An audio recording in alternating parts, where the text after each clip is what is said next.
وہ آج سڑکوں پہ ٹینٹ میں رہ رہے ہوتے اگر آزاد صاحب نے اس وقت، آزاد صاحب کی ٹیم نے، سلیم صاحب نے، ہم نے، سب نے مل کے احتجاجی مظاہرے کیے اور وہ بلڈوزر رک گئے۔ 370 کی بات کروں تو این سی کے 3 ایم پی تھے، آپ نے آزمایا ہے۔ اگر یہاں این سی کا ایم پی قابل ہوتا تو ان کو کلگرام سے لیڈر کو کیوں یہاں پیراشوٹ پہ لانا ہوتا، گاندربل سے، کنگن سے؟ اگر مسعودی صاحب اس میں کوئی نہیں، کل میں کہیں اور تھا تو لوگ نے بولا کہ مسعودی صاحب یہاں آئیں گے انڈینس لوگ چوہو، کیونکہ کام ہی نہیں کیے ہیں۔ جیسے سانپ سوکھ گیا تھا ان کو، پارلیمنٹ میں کوئی تقریر انہوں نے نہیں کی، کوئی مسئلہ نہیں اٹھایا۔ جب آزاد صاحب تھے جموں کشمیر کے مسئلے اٹھتے تھے، اپنا گھر بنا، اپنا جیب بھر دیا، آپ خالی رہ گئے۔ آج not even with MPs on a candidate who shows you NPOs NCU which was also آج عمر صاحب کے ساتھ بھی نہیں دکھتے ہیں کیونکہ ناقابل ہیں۔ اس لیے ہمارے پاس آزاد صاحب نے ایک نوجوان دیا ہے، قابل ترین انسان ہے، اور یہ اللہ کی طرف سے ایک موقع ملتا ہے قوم کو بدلنے کا، قوم کو جگانے کا، کہ اگر ایک شریف انسان ہم نے آپ کو دیا ہے آپ کی رہبری کے لیے، آپ کی آنے والی نسلیں آپ سے سوال کریں گی۔ آزاد صاحب نے آپ کو ایک نیک انسان دیا، ایماندار انسان دیا، قابل انسان دیا، کیوں اس وقت بہکاوے میں آ گئے آپ، کیوں لالچ میں آ گئے آپ؟ اس لیے میں آخر میں آپ سے اپیل کروں گا کہ آپ ایک ہو جائیے۔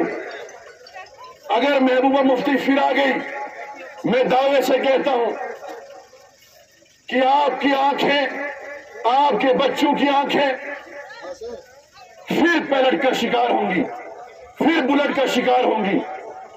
آپ نے آزمایا ہے محبوبہ مفتی کو، اس وقت دلی کو خوش کرنے کے لیے ہر وہ کوشش کی کشمیری قوم کو ذلیل کرنے کی۔ کیا آپ آرمی کیمپ کافی لینے جاتے ہیں؟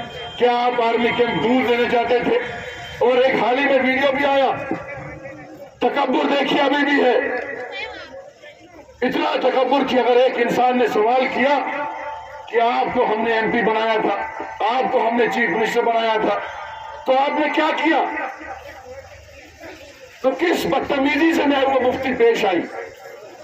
اس لیے اس کشمیری قوم جو دنیا میں جانی جاتی ہے کہ غیرت مند قوم، بہت سے الزامات لگائے جاتے تھے اس قوم پہ، ٹیلی ویژن پہ مجھے سوال کیا جاتا تھا کہ بھائی یہ قوم جو ہے، یہ نوجوان جو ہے 500 روپے میں بک جاتے ہیں، لیکن میں نے گودر وہاں یہ سوال کیا ان سے کہ اگر ہمارا نوجوان 500 میں بکتا ہے تو 6 مہینے آپ نے کرفیو میں رکھا اس عوام کو، اس قوم کو، تو پھر کیسے گزارا کیا انہوں نے؟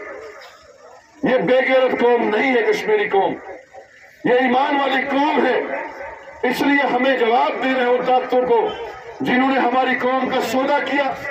آپ کو سبز جھنڈا یہاں دکھایا اور جب دلی گئے وہاں آر ایس ایس اور بی جے پی کا جھنڈا نکالا۔ میں آخر میں آپ سے اپیل کرنا چاہتا ہوں کہ آزاد صاحب کا جو مشن ہے، ہمارا صاف مشن ہے کہ اگر آزاد صاحب نے ڈگری کالج دیے، ڈسٹرکٹ دیا، آپ کے اننت ناگ کو میڈیکل کالج دیا، یہاں سٹیڈیم بنائے، یہاں سکول بنائے، یہاں نیابتیں بنائی، یہاں تحصیلیں بنائی، یہاں سڑکیں بنائی، ان پہاڑوں کو چیر کے، تو ہم نے یہی کام کرنا ہے۔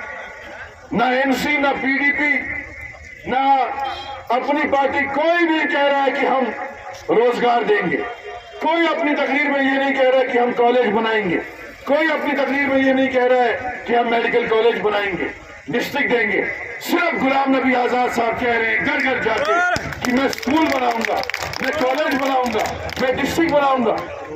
وہ صرف ایک دوسرے پہ الزام تراشی کرتے ہیں، ایک کہتا ہے کشمیر خطرے میں ہے، دوسرا کہتا ہے ہمارے ایمان کا سودا کیا، ہماری قوم خطرے میں ہے۔ لیکن بی جے پی کا مقابلہ تو ہم کر رہے ہیں، ہم مان رہے ہیں کہ بی جے پی نے ظلم کیا، لیکن مجھے بتائیے ہمارے یہاں